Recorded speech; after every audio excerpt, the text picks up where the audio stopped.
The midnight train. It was the last train of the night, the one that few people ever took. The Midnight Express, as it was known, ran through a remote stretch of the countryside, cutting through dense forests and barren fields before reaching its final destination. The few who took the train often remarked on its eerie quiet, the sense that once you boarded, you entered a world apart from reality. Evan Davis, a seasoned private investigator, found himself on the Midnight Express one cold winter night. He had been hired to track down a missing woman, Claire Winters, a case that had perplexed the local police for weeks. Claire had boarded this very train 1 month ago and vanished without a trace. No one had seen her disembark, and there were no clues to suggest where she might have gone. Her disappearance was the latest in a string of similar cases dating back decades, people who boarded the Midnight Express and were never seen again. Evan's client, Claire's desperate sister, was convinced that something sinister was happening on that train. But the police had dismissed her claims, attributing the disappearances to runaways or suicides. Evan was less certain. He had seen enough strange things in his career to know that sometimes the simplest explanation wasn't the right one. As Evan settled into his seat, he scanned the other passengers. There were only a handful.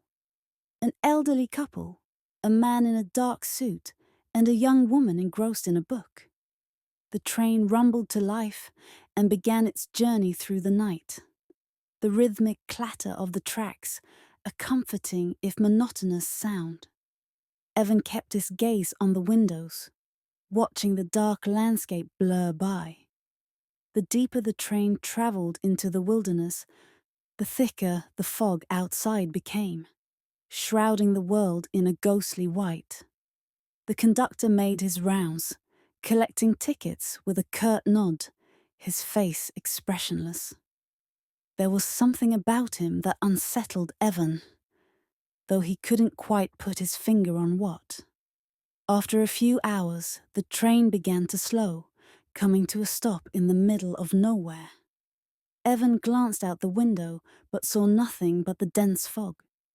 The other passengers seemed unconcerned, but Evan's instincts were on high alert. Something wasn't right. The conductor reappeared, announcing that there was a mechanical issue and that they would be delayed for a while. He advised everyone to remain in their seats. Evan wasn't buying it. He had seen this kind of ploy before, stalling tactics used to buy time for something else to happen.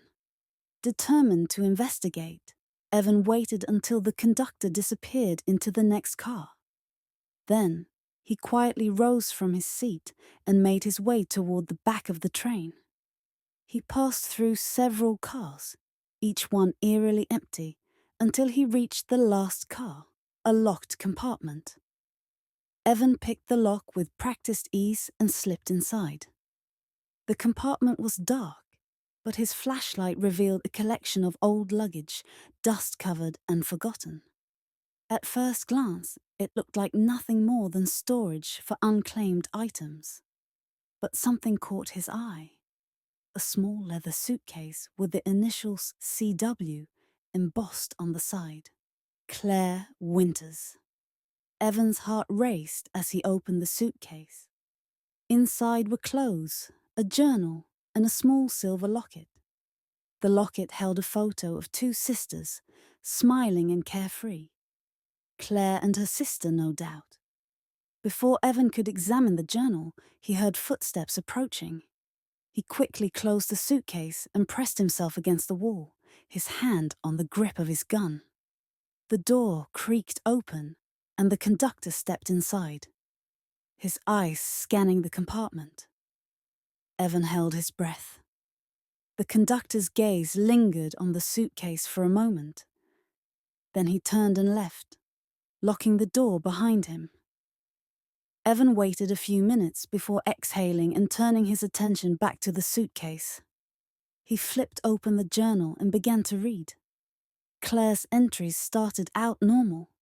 Notes about her daily life, her excitement about a new job, and her plans to visit her sister. But as the entries progressed, they grew darker, more erratic. She wrote about feeling watched, about strange dreams and the sensation of being followed. The final entry was dated the night she disappeared. I boarded the train tonight, but something is wrong.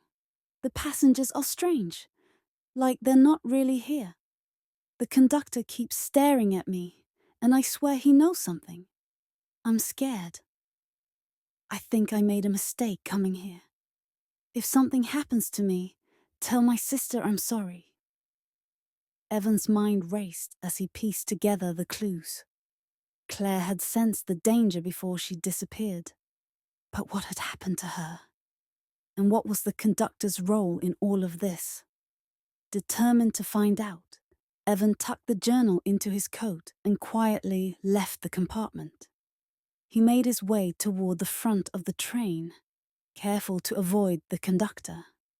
The fog outside had thickened, pressing against the windows like a living thing.